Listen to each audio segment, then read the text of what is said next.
Telugu మ్యాట్రిమోనీకి thanks చెప్పాలి. 26 ఏళ్ల క్రితం ఇదే తెలుగు మ్యాట్రిమోనీ ద్వారానే వేళమ్మకి పెళ్లి చేశాం. పెళ్ళంటేనే తెలుగు మ్యాట్రిమోనీనే.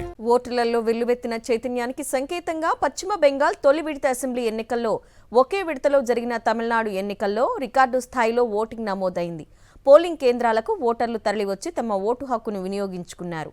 152 స్థానాలకు జరిగిన బెంగాల్ ఎన్నికల్లో 92.72% పోలింగ్ నమోదు కాగా, మొత్తం 234 స్థానాలకు జరిగిన తమిళనాడు ఎన్నికల్లో 85.14% ఓటింగ్ నమోదైనట్లు ఈసీ వెల్లడించింది. తమిళనాడు, పశ్చిమ బెంగాల్లో ఎస్ఐఆర్ తర్వాత అర్హత లేని లక్షలాది ఓట్లను తొలగించిన తర్వాత జరిగిన ఈ ఎన్నికల్లో రికార్డు స్థాయిలో ఓటింగ్ నమోదైంది.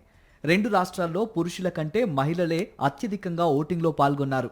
బెంగాల్లో అక్కడక్కడ హింసాకాండ చోటు చేసుకోవటం మినహా తొలి విడత పోలింగ్ ప్రశాంతంగా ముగిసింది. కనిష్ట స్థాయిలో హింస జరగటం బెంగాల్ ఎన్నికల చరిత్రలో ఇదే మొదటిసారి అని విశ్లేషకులు చెబుతున్నారు. ఇటు ఎన్నికల్లో ఓటు వేయకపోతే పౌరులుగా తమ హక్కులను, పౌరసత్వాన్ని కోల్పోతామని ప్రజలు ఆందోళనకు గురయ్యారని ముఖ్యమంత్రి మమతా బెనర్జీ పేర్కొన్నారు. మరోవైపు తమిళనాడులోనూ ఎలాంటి అవాంఛనీయ ఘటనలు జరగకపోవడంతో పోలింగ్ ప్రశాంతంగా జరిగింది. అధికార డీఎంకే, విపక్ష అన్నా డీఎంకే, కొత్తగా రంగప్రవేశం చేసిన దళపతి విజయ్ నేతృత్వంలోని టీవీకే మధ్య జరిగిన త్రిముఖ పోరులో 85.14% మంది ఓటర్లు పోలింగ్లో పాల్గొన్నారు. ఉదయం 7 గంటలకు ప్రారంభమైన ఓటింగ్ సాయంత్రం 6 గంటలకు ముగిసింది. సమయం ముగిసినా పోలింగ్ కేంద్రాల ఎదుట రద్దీ తగ్గలేదు. వరుసలో నిల్చున్న వారందరికీ ఓటు వేసే అవకాశం కల్పించారు. రాజకీయ నాయకులు, సినీ ప్రముఖులు, వ్యాపారవేత్తలు ఓటు హక్కు వినియోగించుకున్నారు.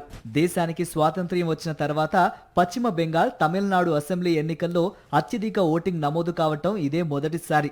ఈ రెండు రాష్ట్రాల్లో ఇప్పటిదాకా 2011 నాటి ఎన్నికల ఓటింగే అత్యధికం. అప్పట్లో బెంగాల్లో 84.72%, తమిళనాడులో 78.29% ఓటింగ్ నమోదైనట్లు ఎన్నికల సంఘం వెల్లడించింది.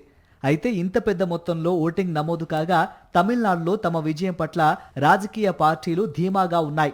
మరోవైపు పశ్చిమ బెంగాల్లో మిగిలిన 142 స్థానాలకు ఈ నెల 29న రెండో విడతలో ఎన్నికలు జరగనున్నాయి.